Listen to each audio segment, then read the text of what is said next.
So that's finished the airport zone, so we can just go over to West Quesnel now? Yeah? All right, perfect. Okay.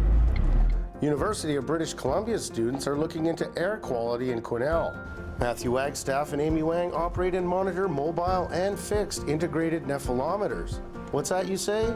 Well, I'll let them explain. It draws in outside air and then brings it into the sample chamber, and it flashes light on it and measures the scattering. So in that air that you pull in, there's a particular matter. So any dust and wood smoke and stuff that's in there will scatter the light, and it measures how much is in there by that. This looks at air quality in general, so fine particulate matter can have effects. So it's looking at that, we look at temporal changes, how it changes across the town in different areas. And then we're gonna come back in the winter, so we can compare the seasonal changes. And yeah, so we look at it rush hour, weekday, weekend, should get a good range of data. So we have the mobile nav, so the two of the same pieces of equipment effectively. The mobile one we keep in the car and travel around, then we can get different measurements around the town.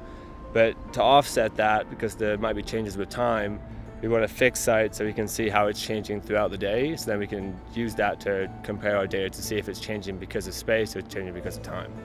So Matt's gonna do most of the driving and I'll be his co-pilot. I'll be sitting in the front seat and I'll be taking observations in real time and looking at the data.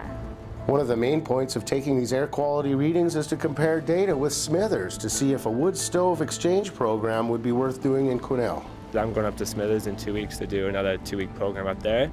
And they studied that in 2007, 2008 for the same idea. And I'm going up and I'm going to redo it and look at how things have changed in the last 5 years and see if they have a wood stove exchange program out there and see if that's been effective and see if it's worthwhile of being implemented in other areas, in other small communities around BC. The project is a joint venture between the BC Centre for Disease Control, the UBC School of Population and Public Health, and the Quesnel Air Quality Roundtable.